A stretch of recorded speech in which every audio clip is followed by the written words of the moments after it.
Hi Bonehawks, this video is all about Mortal Kombat 1. This is probably the most crucial information that you need to learn on your journey to get better, because it really helps you understand how the game works, break things down, and find out how to play at a higher level.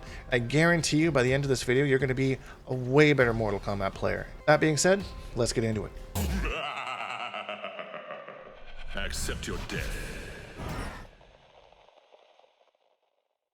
So let's say that you're playing as Sub-Zero and Scorpion just keeps teleporting around, just keeps hitting you with this teleport, and you're just like, man, this is really annoying. Like, I don't know what to do about this. He just keeps doing the teleport, and like, I keep getting hit by it. So to really understand what to do about this move, we need to understand how this works. So each move is assigned a certain amount of frames and how it starts up and what happens when you block it.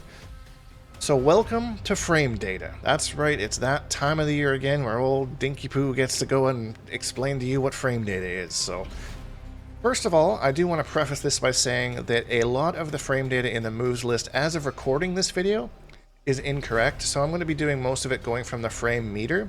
So to turn that on, we go to our practice settings, we go to the bottom, we go frame data, and I prefer to do both because it shows things for the Scorpion and both Sub-Zero.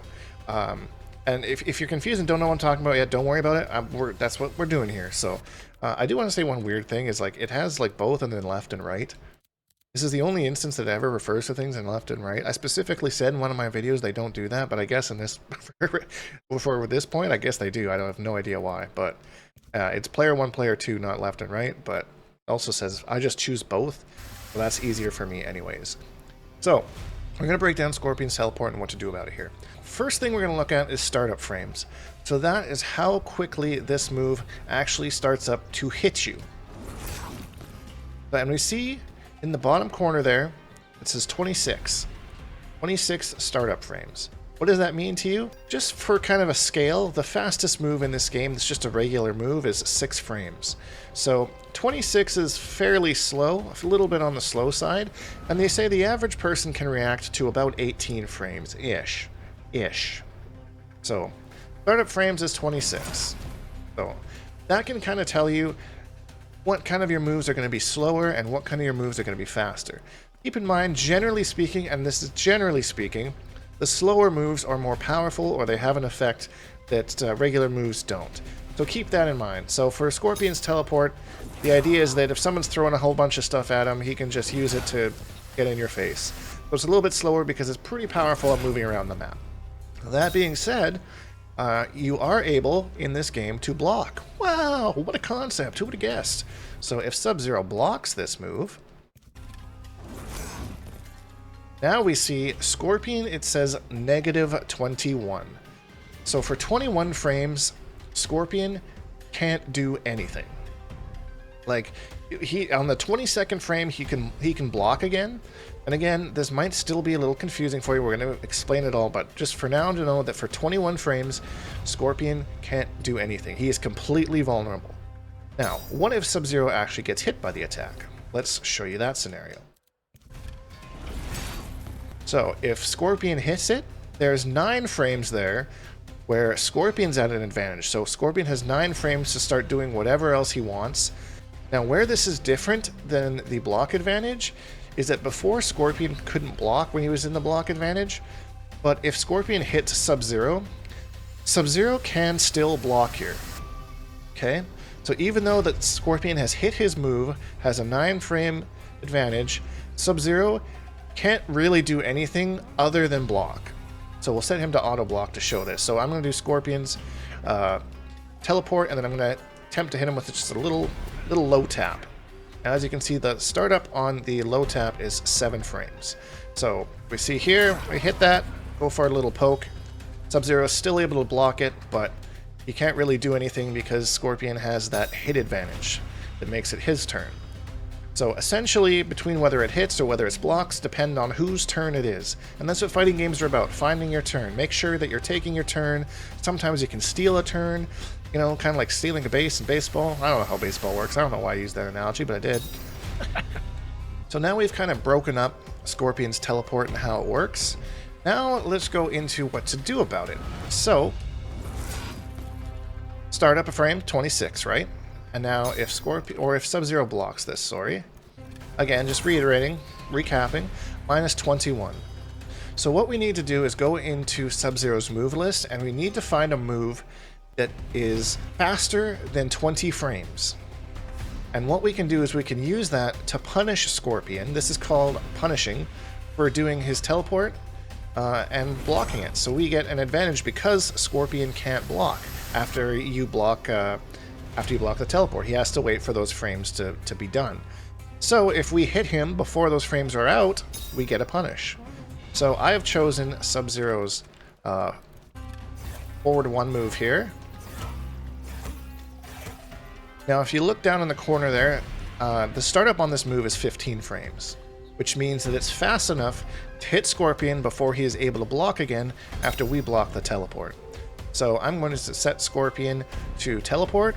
I'm going to do my forward 1 move to try and punish after I block, and it should pop up on the screen to tell me I've done it correctly with a notification that says punish. And if you've seen this on the screen and you're not sure why, this is exactly why. Perfect, there we go. So Scorpion did the teleport, we found a move that's quick enough. Whoops, see, that wasn't fast enough there. So, and this is why you don't really, just because a move is like minus 21, like Scorpion's for example, you don't really want to pick a move that's like a 20 frames, unless you want to really, really test yourself, because you need to have a couple frames in there to, for error, because you're not always going to hit it on the exact frame every time. I mean, maybe if you're a robot or something, but I don't think we are, and if you are, what are you doing watching this? There, see, I'm missing it already. I go back to the punish, back to the punish. So, because Scorpion decided to do an ill-advised teleport, we're smacking them with our forward 1. So now, because this forward 1 can link into other options, we can actually do this string here, which is forward 1, 2, 3, to punish it instead of just doing this one little move. So, Advancing Frost, by the way, if you ever look in the move list, you see a move that's kind of red, that means that it links into these other 2 moves. For the frame data for these moves, it's always in order, so the forward 1, so this is the startup for that move. Now this has nothing, when you're looking at this one, forget that the forward 1 even exists. You're just looking for the move on the second hit here, which is also a 15 frame startup. And then likewise, for this third one here, you want to completely ignore that the first 2 hits exist. What you're looking at is the frame data for the last hit. Because all these 3 link together, we can use this whole string here to punish Scorpion for doing the teleport. So let's show you what that looks like. There you go, so we got our punish, and now we get 122 damage because Scorpion decided to do his ill-advised teleport. But we found this out because at the start we didn't know how to do anything about Scorpion's teleport. We went in, we looked at the numbers, we crunched the numbers, we found something that would work. Oh, found something else. Ho ho, our 2-1-2 string works as well. So now we have 2 punishes. This one actually does more damage, and I'll show you something interesting about this too, is that not only does it do more damage, it's also quicker than the original one that we found. So what's advantageous about that is that it's super duper easier to punish than using the 5th frame, because you saw that I was missing that one because it's tighter to the window. This one you have a lot more time to hit, and it does more damage, so you might as well do so anyways. That being said, once you have your combos down, find out the startup of the first move of your combo, and then that can lead into gigantic punishes. So I'm going to take this example of Scorpion, and I'm going to show you with my main character Shang Tsung what happens when Scorpion tries to do an ill-advised teleport. Alright, so let's set Scorpion to teleport here, and then we're going to show you exactly what it looks like he decides to do an ill-advised teleport.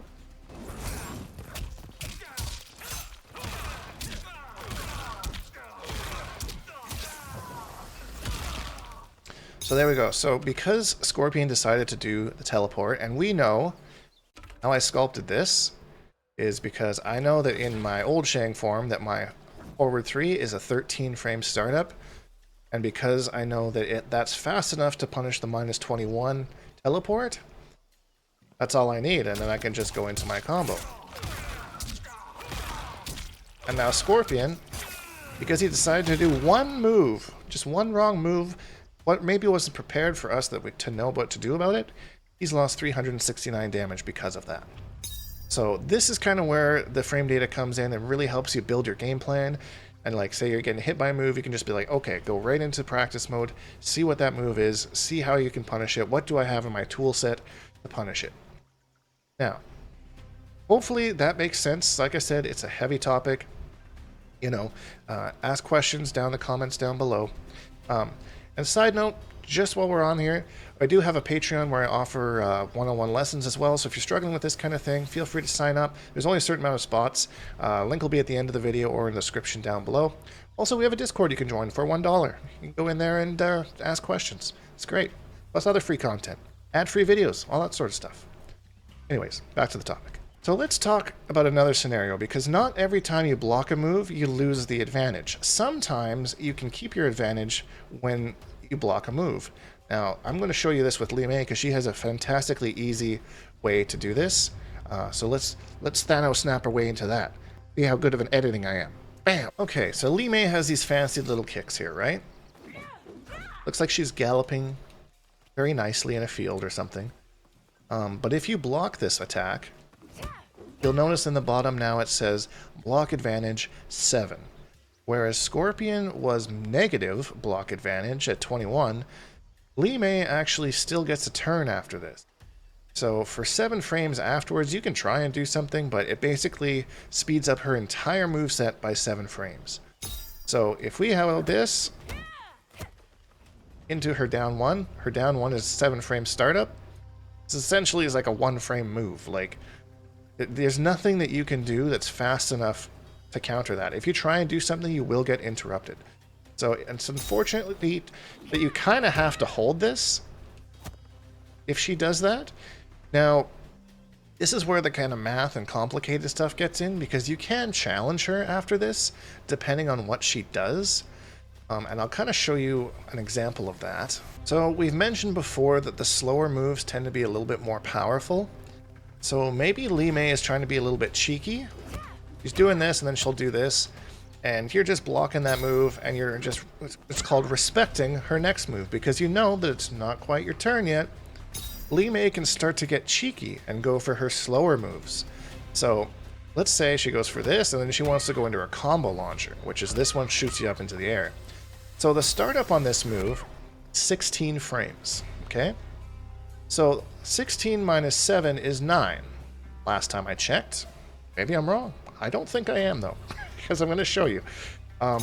So she's doing this, and then she's expecting you to keep blocking or maybe doing something, and she's going to go for her big combo launcher here, which is risky, but let's just say that's the call here. Maybe she's expecting you not to know that she's plus on this, and you try and press a button, and she hits you with that. Well, the truth is, there is a button you can press.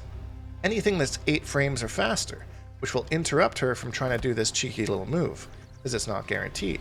Although the plus frames do speed up her next move, because she's left a gap in there, you can actually punish her for that, with just a little Sub-Zero down 1. As the down 1 is 7 frames. This is called a counter. So this is hitting her move before it has a chance to actually hit you. There's lots of different scenarios of this. This is just one in particular with our plus frames. So let's have a recording of Li Mei trying to do this cheeky little move, and yeah, we'll show you what that looks like. Here's some plus frames. Sub-Zero hits the counter with the down 1 because it's quicker than the move that she's trying to throw out that's not guaranteed. But if she were to do just her down 1, we would get hit, and she would counter us. So let's kind of show you what that looks like.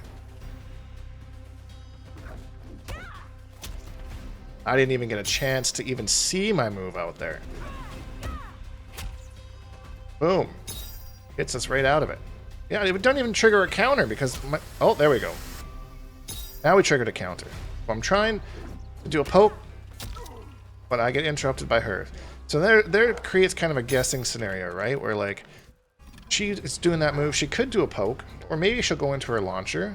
But you kind of test her with your own down 1 and be like, hey, are you leaving me a gap here or not? Like, what are you doing? Because, you know, it's just, there's not a whole lot you can get off of just doing a down 1. But I just wanted to kind of explain how the plus frame situation worked, so you know how to use them if your character has them. So the general rule of thumb is that if something is -6 or less, that's what's called safe. Like, you can throw that out, and if it gets blocked or gets hit, you know that it can't be punished. And there are some characters that their whole thing is that they're just really, really safe. There's very, very little things that they can do that make them punishable. And that's why you kind of have to find different ways through spacing and baiting things and maybe using your own plus frames to try and punish that character in ways that you wouldn't traditionally with frame data. In the same way that it works with the plus frames on block, it works with the plus frames on your hit advantage as well. So if you hit somebody, like say you hit Li Mei, after this, Li Mei can block, but for 11 frames, she can't do anything else. She's basically got to just wait out whatever we plan to do next. So that's how you want to make sure that you use your hit advantage as well to kind of create setups and make sure that you take your turn back whenever you get some positive frames your way. Just getting into the heavy topic stuff now, so if you have any questions, let me know down in the comments down below. But that's basically it. Thanks for making it through this video. Hopefully you learned something. It is, again, a complicated topic, but I'm here to help. That's what I'm here for. So if you enjoyed this video, please leave a like because it really helps me out, and subscribe if you haven't, because I make new videos almost every single day. Hashtag Bonehawks, all that stuff, and we'll see all you Bonehawks next video.